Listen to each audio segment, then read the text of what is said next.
Future Design Podcast. This is Takatoshi Shibayama, CEO of Blockchain Singapore. You're listening to the Future Design Podcast, where visionaries talk about what the future beholds. Today, I've got Graham Brown, who needs no introduction. He was the host of the Asia Tech Podcast, where he interviewed tech leaders in Asia and reached 500 episodes. Now he started a new podcast called XL Podcast, focused on leadership and storytelling. I mean, you did 500 podcasts on your Asia Tech Podcast, right? Yeah. And that's an amazing achievement that even in Asia context is I don't even know any podcast that went for 500. No. Do you know any? Asia Tech Podcast. Except for Asia for Tech that Podcast. one. Exactly. Yeah. Well, I think I proved a point. The point was, can I do a podcast? Yeah.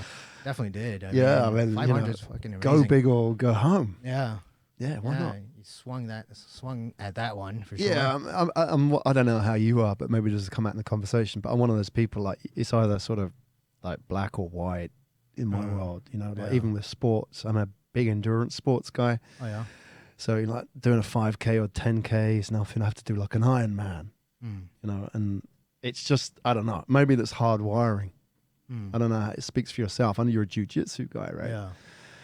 That's pretty hardcore. Yeah, but I'm not an Ironman type. I would never do an Ironman because it's very different. Never say never. Jiu-jitsu is like 10 minutes, right? Right. So it's like full blast, until you die, 10 minutes. Yeah. And then yours is like 12 hours Until you die. Of grinding. 12 until you hours, die. 25 Yeah. minutes. Slow death. Killing yourself is masochist completely. But there's something in that, don't you think?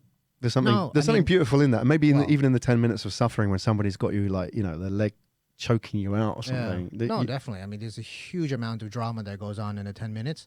But, it is a sport where you have a partner. And you can craft what you want to do and think about strategies, in these split seconds. Whereas you're like thinking, super long term. How do I conserve energy? Where to accelerate? Where to like kind of control it? Changing, from swimming to bicycle and bicycle to running. And I'm sure there's a whole lot of game plan in there, right? And then you're looking at your other, competitors and it's everybody says this, marathons and Ironman is like life, right? Yeah. You're always in it for the long term and you're designing your life as you go and always have to pivot along the way. And I think that's a very interesting sport that I personally find that it's something that I'm a little bit scared to get into. Yeah. That's why you should do it. Do you think? You want to do jiu-jitsu too? Yeah, I tell you, I did. And it was one of those things that I should have started when I was younger, right? And there's always that thing, like, I'll be the oldest guy in the room. Doesn't matter. But the thing is, like, when I started, there was a 60-year-old guy who started at the same time as me. But then, because he's 60, he's got an excuse now. But if you're sort of like a mid-zone, right, like, he should have started when he was in his 20s. And then the 60-year-old guy will let him start, because that's pretty cool. Right. Yeah, but like I've seen guys who started 20 and tell me, I should have started when I'm 16. Yeah. And everybody's like, starting out so young. So I mean, but you can't combine it. You can't. Here's the thing. I don't think you can combine that with Ironman, with being a startup founder as well, and having a family. Yeah, like choose two.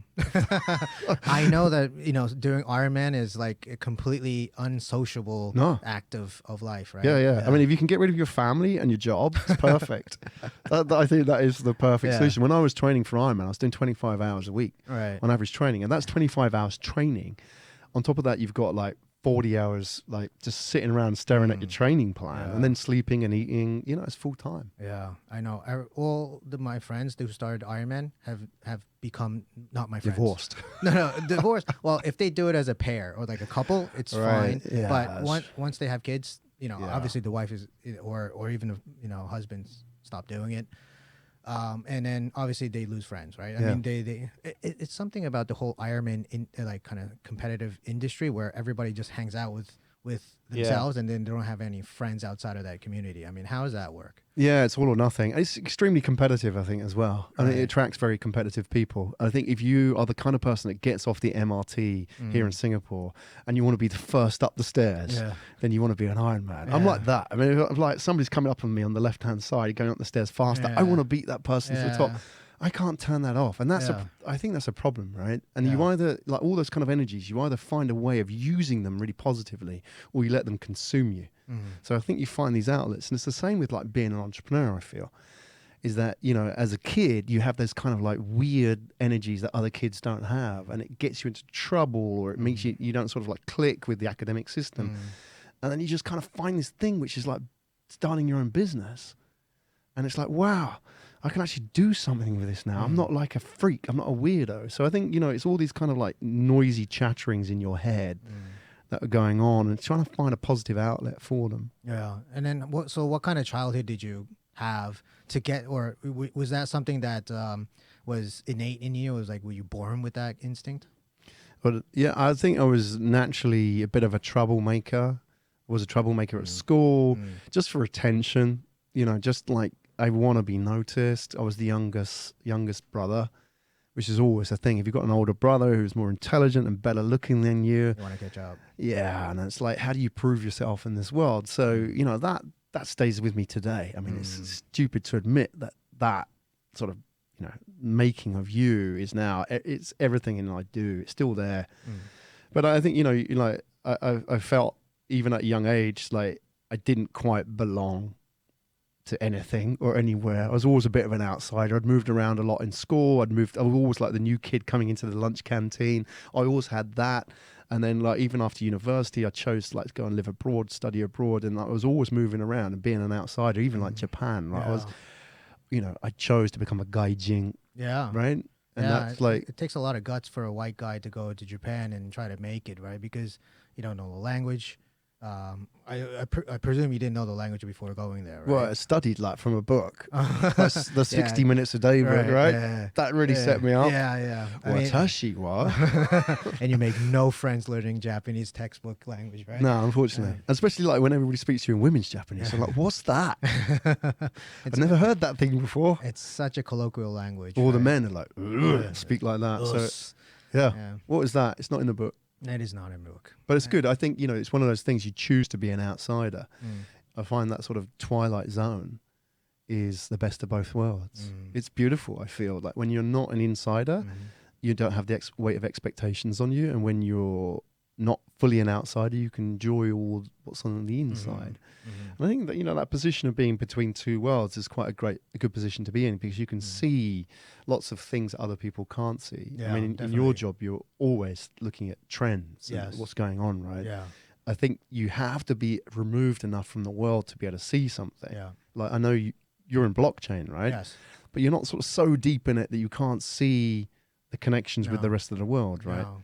So I think that's that bridge. Before, you know, I was a hedge fund manager, and you know what Warren Buffett always said, or a lot of the famous investors always say, is never get emotionally attached to your investment, right? Because you won't be able to see it from the outside and make subjective, you know, or was it objective judgments? Exactly. But how can you? Here's the thing: is that how can you be emotionally unattached? Because emotion's probably the most important thing in your decision making, right? Like Spock from Star Trek would be a very bad investor. Yeah.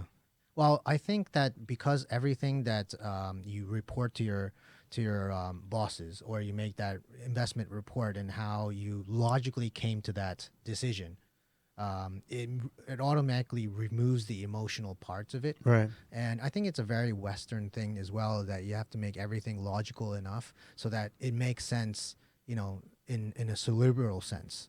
Right. I mean, obviously, there's always like a gut feeling that you have in it, but you never write that in a report because it doesn't sound right. Right. And that's kind of something that I felt when I was running a hedge fund or working for a hedge fund, is that, you know, you do want to say, I kind of feel it, because I know the culture. I know how these guys feel.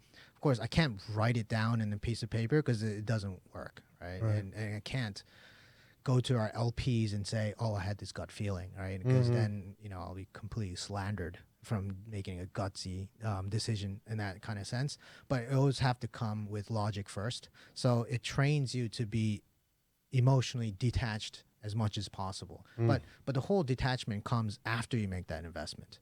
You know, so can you keep looking at it, even though it was like maybe you think there's going to be a upside of like 2x and your downside is I don't know, half of your investment, or maybe 3x, and then half of your downside is half.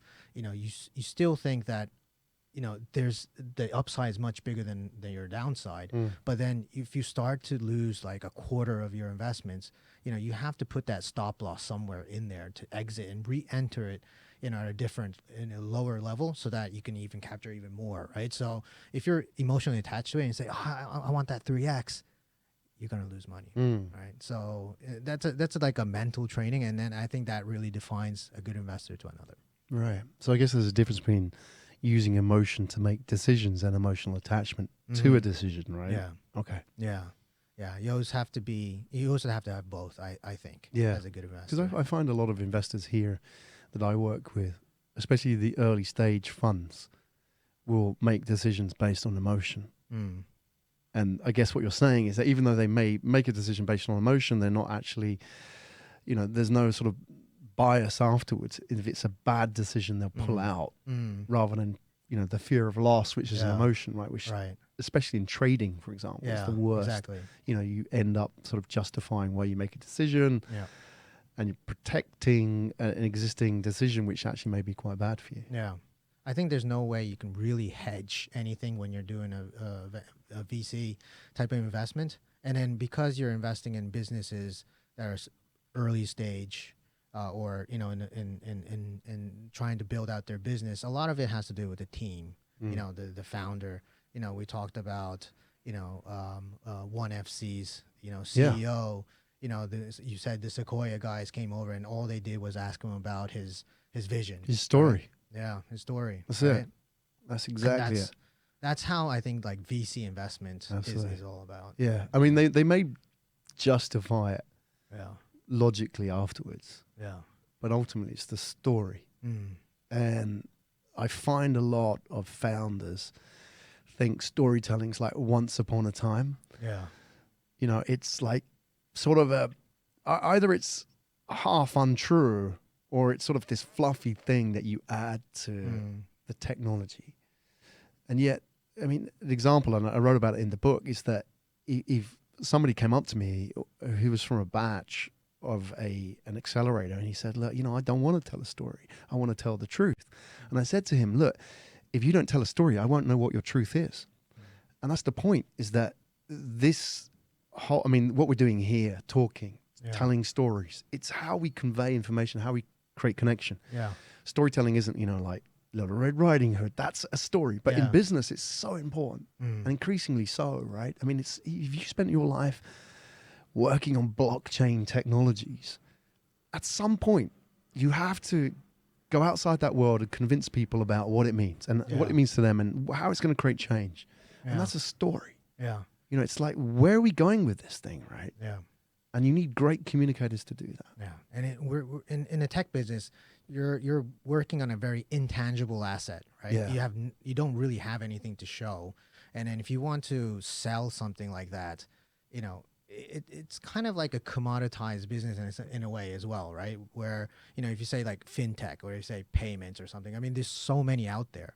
So what really defines, good business to the other, or in terms of tech, they're probably all the same, right? Yeah. I mean, the tech or even ride hailing or whatever it is, I mean, you could build it out if you want to, the tech itself, but if there's no story to it, if you want people to choose from one commoditized, technology product to another, I mean, people want to latch onto the story. They want to go with the people that they feel like they can emotionally attach themselves with. I'm very passionate about storytelling. Yeah, it seems like you are. Oh, I love it. I mean, that's sort of my shtick. That's my art. And you started a new podcast on that. Yeah, and it started the XL podcast, which is all about leadership and storytelling because they're so intrinsically connected. And how important they are today, storytelling. And you made a great example talking about ride hailing. Yeah. Here in Singapore, we have Grab and Gojek, for example. And if you look at the delivery of food here in Singapore, you've got, like, for example, Uber Eats even operate here, Grab Eats, you've got Deliveroo from the UK, and probably a number of other... Yeah, Food Panda. Yeah. Germany. And the other day I was at a hawker centre, it was Market Street Hawker Centre, which is one of the big ones next to Lau Pasat. And parked up there was this delivery mountain bike. And on the bike, he had 2 boxes. One was the Uber Eats box, and the other one was the Deliveroo box, right? And so here was the thing. It was the same rider on the bike, the same delivery guy, the same food stalls, right? And he's delivering the same food to the same customers because, like, they're going to be the same people. I've got both apps, right? And they're all using the same technology. Yeah. They're all using the same AI, etc. And even in the logos look the same, right? So what is the differentiator? And it goes back to your point is, you said, like, story is, like, because they're all commoditized, that's the only thing left. Yeah. So it takes the leaders to stand up and tell a story about what these brands really are about. Because, we went to business school or we went to university and we studied business studies and we learned about all these barriers to entry, the factors of production and land and brand, and all those have gone away. Yeah. Right? The only thing, all the asymmetry that defined business for so many years, like, you've got access to skill, I've got access to capital, I've got access to, raw materials. That's all gone. Yeah. Right? There's no asymmetry left. All that's left is this open playing field, this sort of near perfect competition.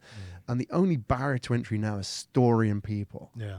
And so now in this decade, this is the real decade where the end of quality will begin, right? Because, like, there used to be a time, and you're of an age slightly younger than me, but not too much. I remember as a kid, there used to be a thing called a TV repairman. Yeah, there were. Yeah. They used to go around, they used to drive around the block, and they used to repair TVs, and they used to call them out. We had this British TV. So naturally, it kept failing until they built Japanese TVs, until we bought, like, Panasonic and stuff. So there was the big guy, and he'd come out with these, like, dungarees, and it's like, and he'd go and, like, take the back off the TV, and there'd be all the tube and stuff like that there. And he got paid good money. Yeah. But now, like, these things don't fail. Like, I read, like, UPS is something like 99.99% delivery on time. Like, quality is, even if you're talking about Iron Man, if you want to buy a bike, it's made in China. The best bikes aren't made in these sort of, like, elite factories in the Alps by some, Giuseppe and his son, right? It's, like, made in a factory, the same factory in China. So the only thing left is story. That's the only thing that imagine all these blockchain players, they're all going to be the same at the end of the day. The only thing is, like, the leader stands up and says, this is what we're about, and this is why we're doing it. Yeah, definitely. I mean, for materials, I mean, there's going to be zero marginal cost in the end, right? I mean, a lot of things are going to be much cheaper to buy or even create yourself through, like, 3D printers. So, if you can even make things yourself and it doesn't even break, or if it's so cheap that you can just make a new one, then there's no real value in intangible things anymore, right? And then now you have intangible stuff like tech, but then lots of ideas are out already, right? And there's going to be multiple business trying to go into your same business, and they're all the same, more or less. And so what do you sell them on? How do you employ people? How do you get consumers or other businesses using your platform? It's always going to be the story, right? Yeah. And I really believe that. And this storytelling, story showing, I mean, I've been hearing it so much, these days, but still, I still feel like in Asia, there's not that many good storytellers. And you probably know more. I've been going to, like, these tech conferences and listening to people, do keynote speeches, and it feels like, a lot of it's, like, very, curated or, like, presentation kind of way of speaking. And there's no, it's very hard to find, like, inspirational speakers. Maybe they need to, and it feels like it's not about, polishing yourself up. Yeah. It feels like you need somebody that can speak your language, speak your emotions. Who would you say is a good storyteller in Asia? Who have you seen? Like, Asian. I think Chatri is actually. Yeah. Because I mean, I'm in martial arts myself. Right. That's why it kind of resonates with me a lot more when I hear him speak. But he's also a guy with a history, right? I mean, he went from rags to riches, but during that process, he went to Harvard. He started his own hedge fund. He grew it to, like, 500 million, and then he just threw that away, moved back to Asia to start his martial arts gym. And you have, like, 4 or 5 of them here in Singapore. He started out with the Muay Thai gym, and now he added Jiu-Jitsu. I go to his gym. Right. Yeah. It's funny, you know his story. Yeah. And you know it quite well, and you connect with it. Yeah. Right. And yet, you look at brands like Huawei and think about what's happened to them in the last few years. I mean, they've been a real target. And like, you know, if you think about Hollywood, like if you think about all the movies, like a sci-fi horror movie, or watch Netflix, for example, like Stranger Things, you know, if you could define like a really scary villain or enemy or an antagonist, it would be nefarious, like slightly formless, sits in the background, omnipotent, very powerful, quite unseen and unknown. That's Huawei, right? Right. It controls half the internet. Yeah. Nobody knows who they are. Yeah. Nobody can, like, let alone pronounce the name. And they're gonna even take over your 5G, right? Well, that is why people are scared. Yeah. And yet, you know, like you talk about Chatri Sichidong, like, okay, fine, you know everything about this guy. Why isn't the Huawei chairman or the founder, if he's still alive, or whoever it is that running it, is out there doing the same thing? Because that, you know, One FC, so the One Championship, Chatri Sichidong, that's a real communications win, that I feel. Totally. Like, it's our story. This is me. If you don't like it, you don't like it. But this is me and what I stand for. And yet Huawei are like this weird sort of shadowy, formless thing. And this guy could stand up and say, hey, look, actually, Huawei, they come from a small fishing village in China. And, you know, they could tell that story. Yeah. And I think it's a real communications failure. And the reason why they've been targeted by these, you know, politicians, because they're an easy target, not because they've done anything bad, but because of that. Yeah. And look at how they could flip that if they just told a better story. Yeah, like everybody knows Jack Ma, right? And Well, there you go. It's a great example. That sort of funny-faced dude. But we like him, Michael right? Jackson costume. Yeah, we like that. It's like, oh, don't worry. He's got billions of data sets on faces and payments, but he's cool. Yeah. Right? Because he controls half of the payments Of the world. yeah. Yeah, and we're cool with that. Yeah. Because he used to be an English teacher. Yeah. Yeah. Normal guy. Could have been you or I, right? Right. And I know his story. Like, I mean, I remember him saying about he went to study in the US and he went to a cafe. He was sitting in the cafe and some waitress came over and he sort of pulled her over and said, hey, do you know Alibaba?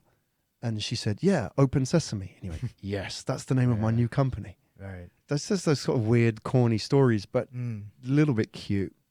We don't know anything about Huawei. No, I don't even know what that means. Like Huawei. I'm sure it means something. Open Sesame or something. Yeah. I mean, you know, you talk a lot about like the entrepreneurs and the storytelling, but what, you know, we have so many other social issues that we're being confronted with, right? Well, let's just take like the Australian bushfires, for example, right? And then the PM Morrison came out and said he doesn't even support, you know, the whole notion of climate change, and they still want to keep funding fossil fuels and all. I mean, you know, we have so many, or even climate change, you know. It's a great one. And for me, like, I'm pretty passionate about changing that name, climate change, into like human extinction, right? And if we don't have a great story to say, and climate change is not a great story, it's not a great phrase, because it doesn't sound like it's imminent. And doesn't give you that sense of urgency, right? If you say human extinction is among us, right? I mean, that completely changes how I view about plastics and sustainability and all these things, right? So, you know, just going back to like the bushfires in Australia, I mean, how do you see like all these politicians these days and their storytelling? Because I think, you know, a lot more important storytelling is necessary. And we're being challenged by so many different things in our world that's far more important. And I feel sorry for all the entrepreneurs to tell them this, but there's a lot more important issues that we need to have more storytelling into and be really emotionally attached to and feel the urgency to tackle, you know, and I don't see that enough. Right? All I see is like Trump tweeting crap on Twitter, and it doesn't even no, I'm gonna stop there, but you know, I don't think anybody disagrees with you.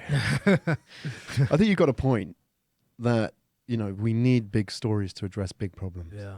And we need leaders to step up and tell those stories. Yeah. And, you know, if you look at climate change, and you're absolutely right, maybe that doesn't. I mean, actually, what used to be called global warming sounded like a good thing, especially if you're from England. It's like, wow, we get to have the Mediterranean finally. Sounds like a good thing. And even labeling something's a story, right? Let's take climate change, for example. Let's go back to story and the power of story. And, you know, what can story do for us when we face like huge challenges? So we were here in Singapore. Singapore was a story, right? It was a little red dot in the middle of nowhere, no resources. And it took Lee Kuan Yew to step up and say, this is the story of what this is going to be. And it created one of the most successful and richest economies in the world, right? As a result of lack of resources. You know, a story also took us to the moon, right? John F. Kennedy went to Congress in 1961 and said, like, we have the vision before the end of this decade to take a man to the moon and bring him home safely.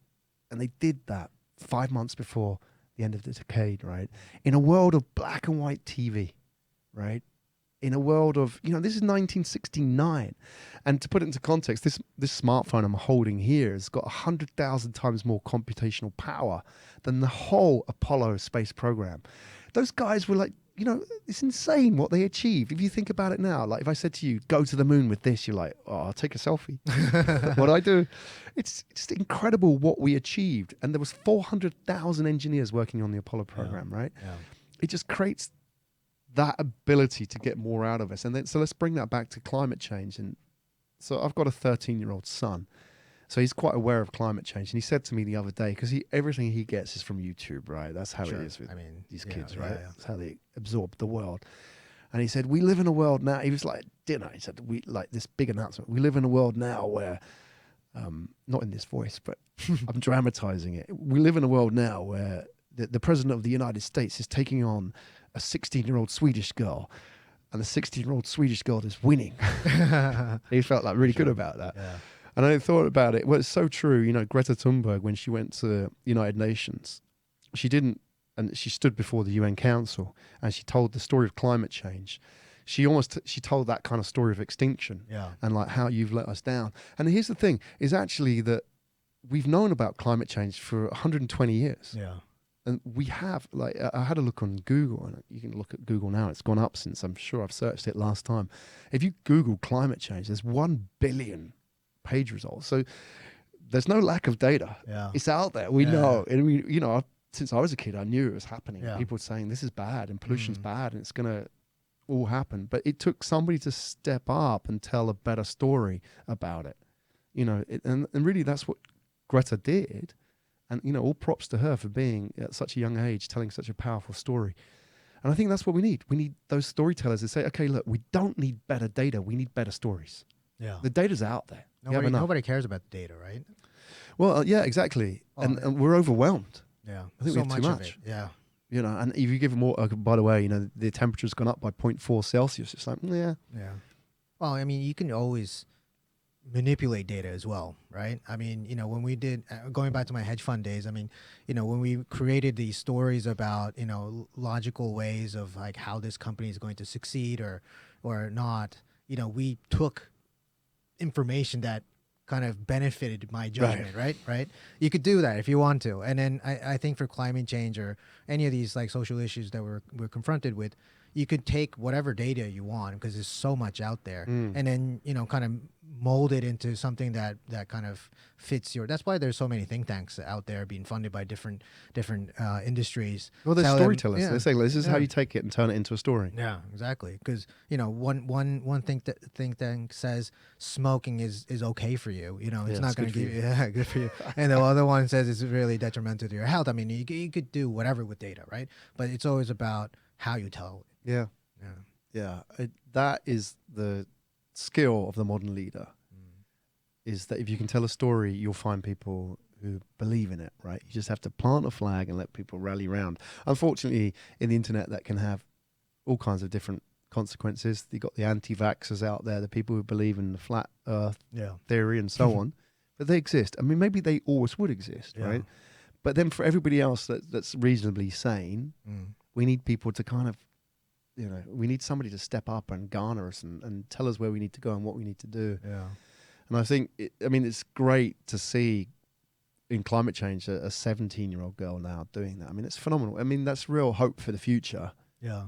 Hopefully, if she makes it through and she doesn't get picked off, it's phenomenal. She is, though, unfortunately getting picked off by being so famous, right? And people following her. But she's got Arnie. Yeah. Arnie's looking after her, so it's cool. Yeah. But I know that aside from Greta, I mean, there's so many people challenging, creating sustainable materials or different types of solutions to our problem, not just like a band-aid fix. Yeah. And those guys haven't really been out there either. I've done a lot of Google searches on like, can we find new ways to create materials like plastic? But I mean, there's not that many stories out there showing, maybe because it's not commercially viable yet, but it doesn't really matter, right? I mean, if you could tell a good story, then you can attract investors, and then more and more you get that funding to create that product that, hits the market. No, we don't see that yet. Well, maybe a lot of the problem is that, working with early stage startups, generally the founder tends to be very focused on, building the product, Sure. validating the product. And they may be quite technical, especially in, maybe ag tech or materials and so on. So they're not naturally great storytellers. And therefore, their heads down in the weeds of building their thing. They don't think about going out there and selling it. And in a way, they feel, and this is very common in startup founders, is that they feel the virtues of their product will sell itself. They think their achievements will sell themselves, but they really don't. They think that, the product on its merit, there's this thing called merit. Yeah. It's going back to that, if I don't know your story, I don't know what your truth is, right? That will sell itself. When it doesn't, to find that founder, that investor, they need to have that story. And therefore, that's why I feel when you go to startup founders, storytelling can have a huge uplift, because often they've got great ideas. Yeah. They just haven't packaged them, right? So when I work with companies of all stripes, it's one of the first sort of assumptions is that they're in the soda business. Mm-hmm. Okay. Right. And I say, look, you're in the soda business now. And they're like, what do you mean? It's like, well, the only thing that differentiates you, Coke from Pepsi is the story, right? Yeah. Because if you start with that assumption, it's a good base to work from, right? You don't feel that your product itself is having any merit. Just like Pepsi back in the day when they were trying to compete against Coke, they thought they could, the Pepsi challenge. Yeah. Actually, Pepsi tastes better. But, those blind taste tests that they had for the cola challenge, the Pepsi challenge, only work if you've got blind customers, right? Yeah. People are actually consuming the brand before they consume the product, Yeah. right? And it's the same with all these sort of like small niche, micro level startups doing like wacky and weird and crazy things, right? It's like, it's amazing, but until you package it in a story, like nobody gets it. Yeah. I think there's huge uplift potential there. That's why I love working with, for example, like, early stage VC funds or startup accelerators, because often, 99% of their time until now has been like making the product. Yeah. And they're like, oh, I have to now raise money on this thing. How do I do that? Oh, I'll speak to an investor. And they never thought about a story, but an investor will always invest in a story first, right? But do investors really know that? They're actually investing in the story. That's a great point. We had the conversation about, fundamentally they invest with their emotions, but do they actually know that they've been sold this story and they're so emotionally attached to it? And that's what's important for the entrepreneur or the startup founder to have, right? I mean, Maybe they rationalize it. Oh, I don't invest in emotion. But there's a really interesting study, and I wrote about it in my book, is that if you want to like understand the impact of emotion on decision making, it's very difficult in normal functioning people because you can't separate it in the brain. Sure. So the only time you can really see how it impacts decision making is when you study abnormal psychology. So I studied AI and psychology in university. So I did a lot of like neuropsychology and abnormal psychology, which is studying the brain, and especially when it's damaged. And there was one very interesting study where I forget the name of it now, but it's in my book, is that basically he took patients who had some kind of trauma or disease to the emotional cortex of the brain. And you would have thought, well, if they lost kind of all emotional functioning in the brain, what would they be like? Yeah. And you'd probably think they might be a bit sort of boring, a bit sort of cold, distant, maybe really good at chess, those kind of things. And that's kind of most people's, thought or maybe like, you know, preconception of somebody without an emotional function in their brain. Yeah. And yet this neuropsychologist studied them, and what he actually found was that it wasn't that. That people who didn't have any function emotion, the number one thing they couldn't do on a daily basis was make decisions. Right. So they couldn't make any decisions about anything. So for example, like, do I get the bus or the train? What do I buy my wife for the birthday? Do I drink Coke or Pepsi? They couldn't decide about anything. And it was fascinating because like we always thought that logic drove decision making. Yeah. But he found that the primary mover in decision making was emotion. Right. And if you take it away, you can't do anything. Yeah, that's true. Because, you know, especially in the developed countries, our basic needs are generally satisfied, right? We don't need to drink Coke, right? We don't need to buy some gadgets or iPhones or whatever. I mean, you know, everything is generally there. So like if you want them to spend an extra disposable income on whatever product that you're selling, it's not rational. No. Right? You always have to bait them with something. And I guess it's. I don't think anything's rational though. I know your hedge fund days. Yeah. You obviously, you know, rational. I think, you know, yeah. I mean, it's another subject of conversation, but yeah, definitely logic is like the tip of the iceberg. Yeah. I think we're just understanding how important emotion is. Yeah. In everything that we do, like leadership, like investments, making decisions. Yeah. Everything. And maybe it's not. We kind of think of emotion as a negative thing, like don't be so emotional. You hear that, right? And it's the same like when you're a kid and the teacher says don't tell stories. Yeah. It's like smack. Right. That's for telling a story. Yeah. It's like these are really sort of negative things, right? Right. But I feel that, you know, if we learn to tell the story about emotion and even stories itself in a better way, just like you said about climate change, it's just like a label. Yeah. And it carries all these preconceptions about it. If we can change how people see emotion and storytelling in business, we can change its role and how people use it effectively. Yeah. Yeah. I think so too. And, you know, going back to being rational, I mean, you know, there's many ways to kind of rationalize all our kind of decision making on buying this or, you know, doing these things.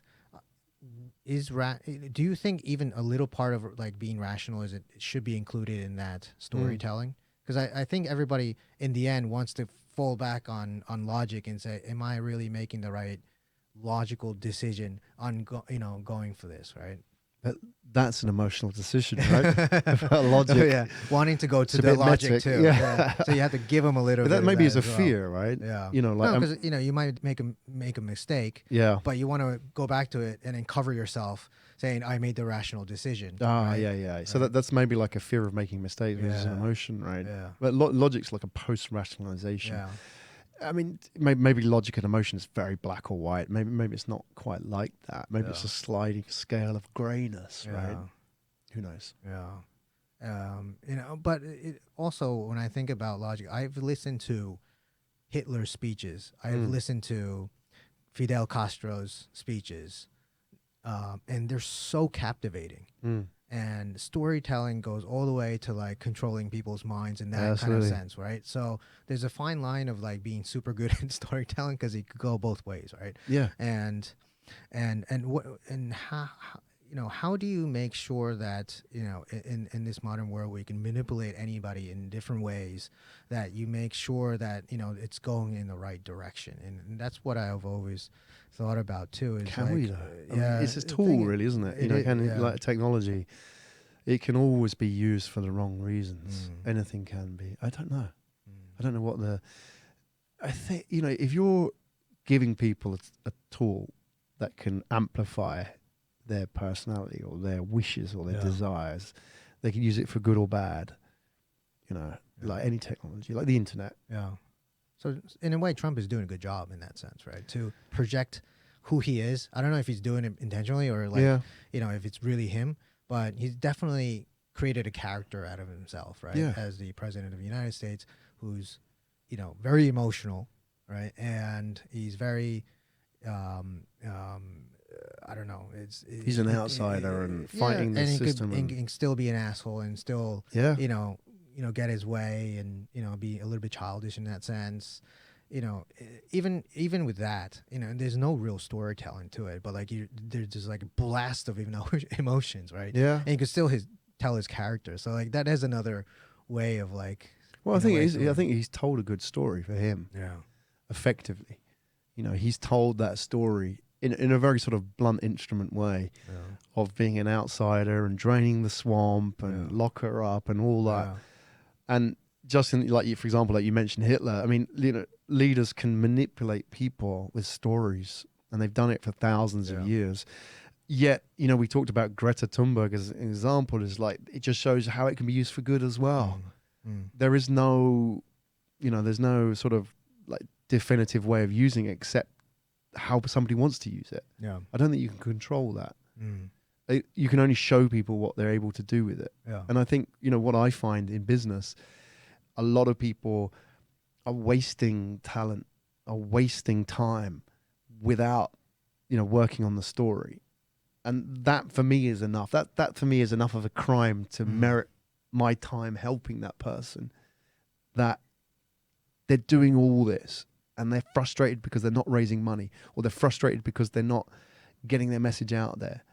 And then they don't realize that actually they're not even focused on the story. Yeah. For me, that's all I'm focused on. How people use it in the political spectrum, I don't know. Yeah.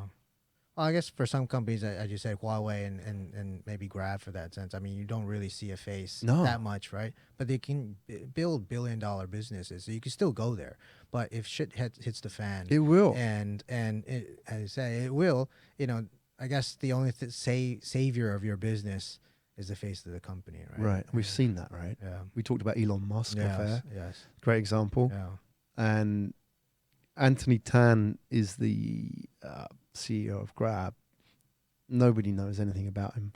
His dad actually owned, his granddad actually owned a taxi business in Malaysia, interestingly. Yeah. And then his dad owned the car franchise. So I live near Tan Chong, like Motors, which is like his dad's, right? And nobody knows about that. So they all kind of see him as this sort of like privileged elite kid from Harvard, right? Yeah.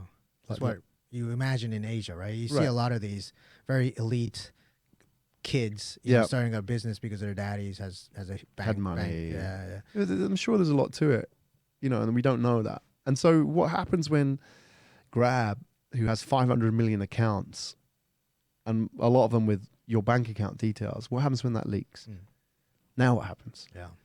And if we knew who this guy was, less likely to regulate against him, less likely to, you know, criticize him in public, more likely to give him the benefit of the doubt. Yeah. He's working it out. He's solving it. Like Elon Musk, you know, it's like the ball bearing flies through the Cybertruck. 10 billion of sales.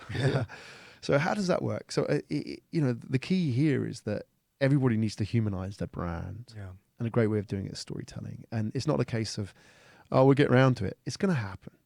You know, and increasingly all these brands, these companies are doing the same thing. They're like sort of SaaS type platforms sitting in the background, collecting lots of information and lots of data, and it's going to get out there, right? Yeah.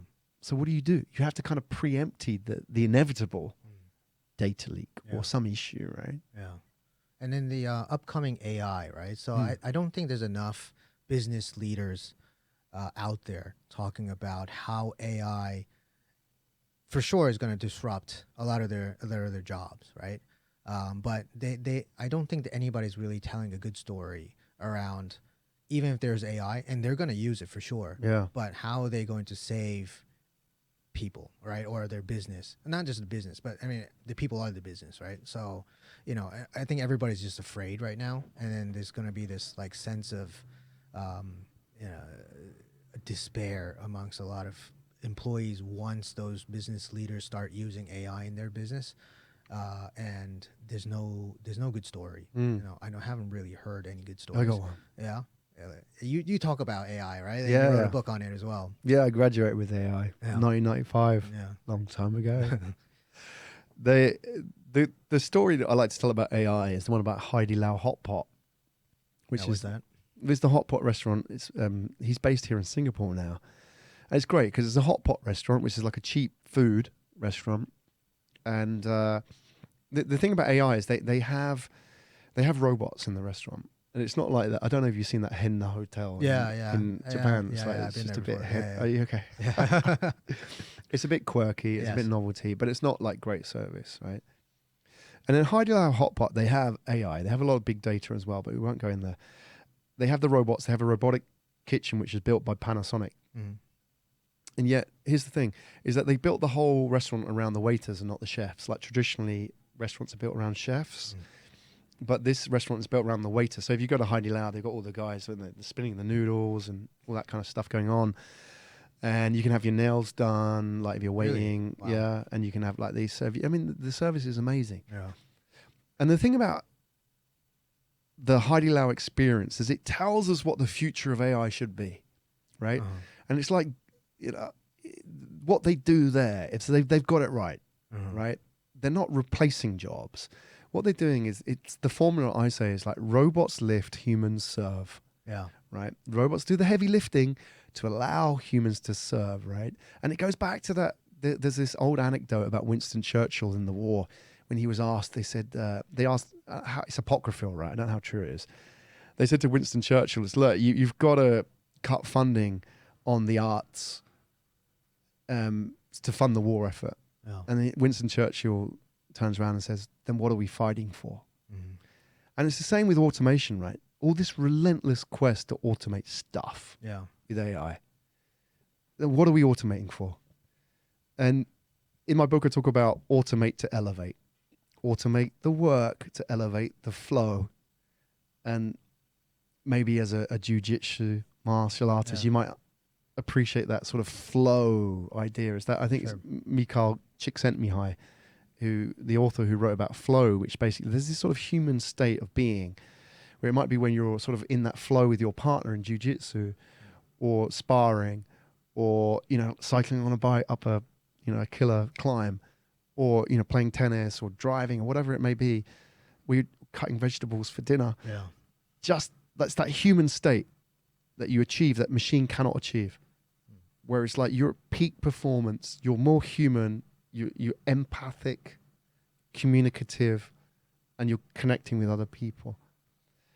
And that is the peak state that we have to achieve through AI. AI can take away all the work. And I think about, a good example of this is like in healthcare. Yeah. Like every doctor that I speak to, they sign up to become a doctor because nobody signs up to the doctor for the money. Yeah. Yeah, their parents make them sign up to become doctors for the money, but they all signed up to become a doctor because they believe in helping and serving people. Yeah. And it takes a huge chunk out of their lifetime to do it, right? Years and money. Yeah. And then when they become doctors, Yeah. they are filling forms and they become like inhuman. And, you know, anybody who's dealt with doctors in the front line will know that they do have this sort of very hierarchical, standoffish nature. And the reason is work gets in the way. And, you know, if we could just take that work away from them and automate it with robots, like the cutting of the vegetables or the bringing the food to the waiter, right? The equivalence of that in the hospital. Yeah. Then we can allow those people to flow, work less, flow more. And that's what machines are for. Machines are not there to replace humans. No, they may replace individual humans, but they never will replace humanity. Yeah. That we cannot automate. I always find that there's still people who are doing very menial jobs, right? And then they fear that they're just going to be wiped out because, you know, and some people like repetitive stuff, right? I mean, a lot of people who just wants to do like mindless stuff because they just want to get through the day, then they want to focus on something else that they want to do. Not necessarily that they might make money, right? So, so what is the story to them then? You know, because they're definitely going to lose their jobs. Well, the only way we know is if we go back to the first industrial revolution. And the first industrial revolution in the late 17th century, early 18th century in England, where the first this is Industrial Revolution 4 now. We're in the fourth one. So we've been through a few. Like artificial intelligence is IR4. IR1 was steam power, water and machines, right? And you know, the original looms. Yeah. And what happened then was, interestingly, the first industrial revolution was all about the automated loom. Yeah. You know, this thing that you could make textiles with, and it became like the cotton mills and the factories of Manchester and Birmingham in England, and the industrial heartland of the world, right? Before those guys were automated, the sort of the equivalent of the high-paid professional in those days was the weaver. Now, a weaver could weave like manually, earn a lot of money, could work 3 days a week, have land. Like in those days, you couldn't have land unless you were born royalty or you're a priest or something. So the only sort of like top job, like as a doctor, that you could train for, you could be passed down by your parents or whatever, was a weaver.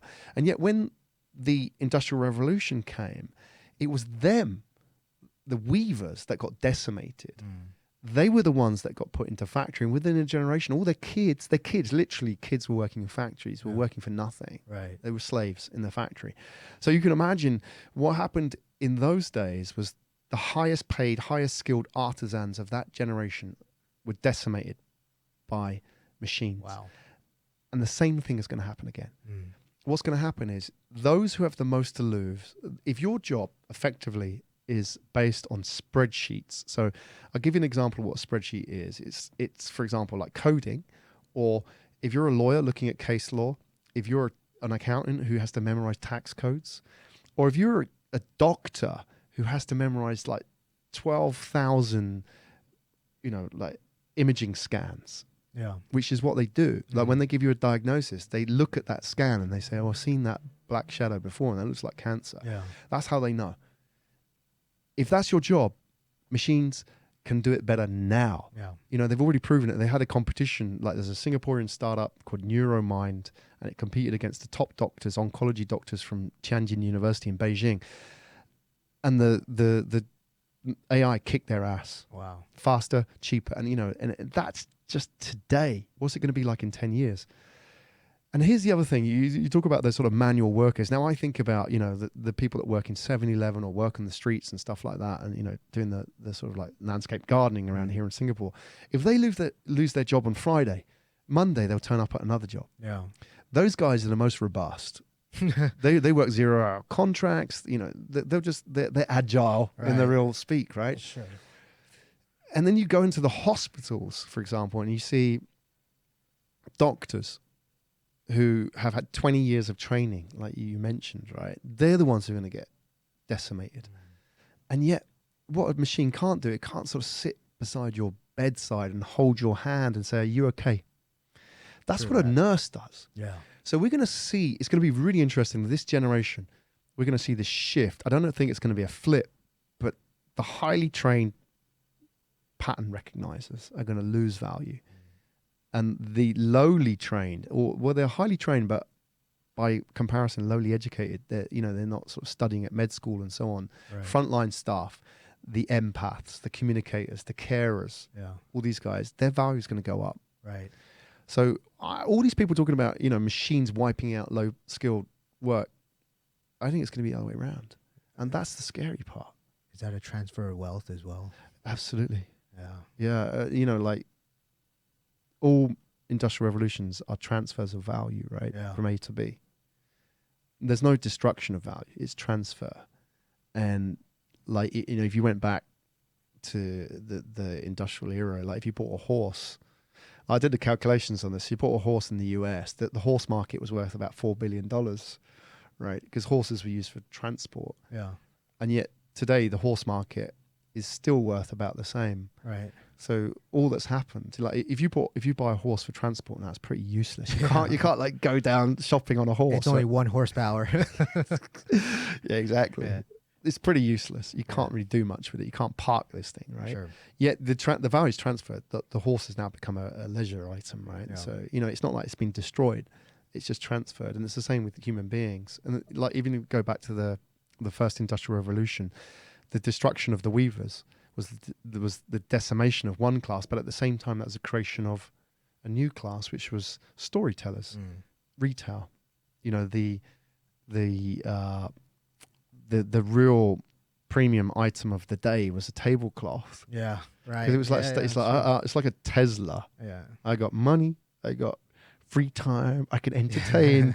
It's like I have more money than I have sense. I have a tablecloth, which is like I invite people around to my house and we have tea and like china and like cakes and scones. People didn't do that unless you had money. Yeah, so it's the most useless thing on the table, right?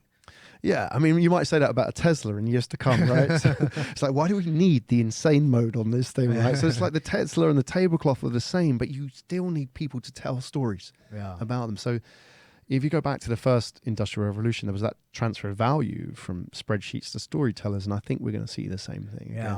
And that speaks a lot with the wholesale and retail story as well, right? Because the retailer is always telling the story to get people to buy stuff, and then the wholesaler is just doing the B2B stuff. Without much storytelling, it's just going to be decimated. Simply put, right? I mean, I think that's kind of what we're seeing. But always the wholesaler is always the more valuable business than the retail. Right? Yeah, well, yeah, I mean, kind of. Yeah, I mean, they can become retailers as well. No, I mean, Amazon's a retail business. Yeah, there you go. Exactly, a good example. Yeah. And Apple, I suppose, in a way, decided to become a retail business, right? Yeah. I think wholesalers beware then, Well, we like Gojek, beware. I suppose, is a wholesaler in that sense of Grab. So you know what the options are if you choose to stay in the background. Yeah, but I mean, but those guys are still like a platform for the C's, right? The consumers, and what I love about Gojek is that they also provide work for people, right? Yeah, and I think that's a beautiful business for Indonesians because they bypassed a lot of the industrial kind of things, and then went into mobile, and they also created jobs that can be facilitated through technology, which wasn't there before. Right? Have you tried to get a car in Jakarta before Gojek? It's so horrible, right? Yeah. I think it's a beautiful story, though. Yeah, stories are great, right? And that's why it's great. I mean, it doesn't matter. I mean, Gojek can't transform the street congestions in Jakarta. It's not their issue. I mean, they're clogging it probably even more. Well, they're doing a great job, right? I think, and well, I like the idea that Jakarta, which was voted, I think, by Castro to be the city with the worst traffic problem in the world, has also produced this amazing platform. And actually, if you look at a map of the world, I think Jakarta and Silicon Valley are polar opposites. Yeah. Which is interesting, isn't it? Because it's like the furthest away from Silicon Valley possible. Yeah. And yet it's producing this amazing not startup, but scale up now. And, Gojek does all these amazing things. Like you can watch TV, you can pay for your bills, and you can order a maid and get your laundry done and everything with this thing. And I just feel, I mean, I know they've hemorrhaged a lot of talent recently, so I don't know what their internal politics are like. But if everything remaining the same, they've just got amazing potential. Yeah. And it just gives me hope that where the problems are the worst, the solutions are, what is the word, most beautiful in a way. And I think that just goes to show that the era we live in now, that 10 years ago, 20 years ago even, that would have been impossible. Because they wouldn't have access to talent, capital, technology, all these things, right? But now that's everywhere. Yeah, it's all coming together, right? Yeah. All the sci-fi stuff that you thought about when you were a kid, it's actually coming together. I mean, not in the same form, but I think everything is aligned right now for that to happen. And then Asia's giving that growth story, right? Believe it. And you were saying that you were advising, a lot of U.S. companies to come into Asia and tell them the growth story there. And I think that's another story that, I think is super exciting to talk about. Right? Yeah. This is the Asian century, Tucker. Yeah. This is what it's about. So I'm glad to be an Asian, even though my country's going extinct. Right. Yeah, but here's an interesting thing, that you describe yourself as Asian or not? Well, I mean, I look Asian, right? You look Asian, but what's an Asian? No idea. I mean, there's so many different types of Asians, right? Yeah. So I had a discourse with somebody recently, and I said that, Asians are whoever wants to be an Asian, right? I mean, there are people they call Asians living in the US, in London. What am I living here, right? And I think, the Asian century isn't for Asians, because Asia is not really it's a story, it's a construct. I mean, they don't actually look like each other. I mean, if you take like Japanese and Indian, they're different tribes. If you go back thousands of years, Indians have got more in common with the Europeans, right, than they have with the Japanese, right? And you look at the Japanese and the Bhutanese, they look kind of similar. There's all that kind of weird things that go on, but there's no sort of real construct there. So I feel like the Asian century is for those who show up, those who are here. Yeah. Why not? I mean, why like, I mean, if I talk about the Asian century, people say, oh, what was this white guy talking about Asia for? I'm saying, well, look, I've just got a valid claim to it as anybody else. Why should we be restricted? You know, like caste systems, like they don't exist anymore in modern society. So, you know, why should we be just restricted by the geographical choices of our parents, right? Or even ethnic. Yeah. What's that got to do with it? It's like, here's an open playing field for people to create the future that we all want. And by being here, you're part of it, right? So I feel like the Asian century is for anybody that shows up. Doesn't matter what your color is. Yeah. I love that Asian century. I mean, it's great that there's a growing area of this world right now where it seems like the economy is in despair, but there's some place in this world that actually is growing, you know. And I think, and I'm glad that I'm in this time, you know, when everything's lining up and I'm here. Yeah. We're at the beginning of it. This 2020 is year one. Yeah. Believe it. Awesome. All right. I don't know where to end this, but, you know, I like the way we just ended. Yeah, we've got another 100 years before we end this podcast. So, well, I hope I could get to 500 like you did. And, and many successes on your Excel podcast as well. Yeah. You go and check it out if you're interested in leadership, storytelling, the Asian century, AI. Yeah. It's all the above. Yeah. Awesome. All right, well, thanks for hosting me. Yeah, thanks. I don't usually sit on the other side of the mic, but you're a good host. Thank you. You know, I only have like 5 or 6 under me belts. You know, really? episodes. Well, I thought you published. Did more. Oh, okay, yeah. Published. Okay. Yeah, I'm super happy that we had this chance. I mean, like, you know, you're the podcast guy of Asia, man. Yeah. Yeah, thank you so much. And what's the plan with this podcast? Let's put it out. Let's put the shout out there for your. Thanks, man. Well, what do you want to do with this? Because I'm excited by what you're doing. You're having these sort of free roaming conversations. Yeah, you know, like I really want to, you know, actually fund this, right? I mean, we've been doing it out of our own company, and then but our company, you know, blockchain has nothing to do with the theme of this podcast, right? Because the theme of this is like future of, you know, it could be future of building businesses, you know, or it could be acting, or it could be music, whatever it is. Because I have so much interest in knowing about the future and then meeting different people, you know, in various industries, right? That really excites me because it just expands my brain, you know? So, you know, that's why I'm doing this. But I can't really do it without funding, right? I can't keep doing this because it doesn't really bring business to my business. So it is a standalone podcast. And you know, I want to bring in many, you know, visionaries, smart people, as much as I can. And, you know, I want to create this kind of shout out to people who actually want to be on the podcast and talk about, you know, future visions. Yeah. Yeah. Be great. Create a home for them. Yeah. Yeah. And I truly think there's a lot of visionaries out there that, as you say, is like, don't know what storytelling is, right? But podcast is very easy because the guest's job is to bring out the story for them, right? Or pull it out of them. Yeah. What's your child's story, whatever it is, you know, and create something for them. So it's a great medium for storytelling. You know? Yeah. As you always say. Yeah, I mean, we could do another hour if we talk about podcasts, but I fear all these guys here looking at us. Thinking about their dinners tonight. Yeah, so. Exactly. Yeah, just finish it off. It's cool. Right. Thanks, Tony. All right, thank you very much. Future Design Podcast.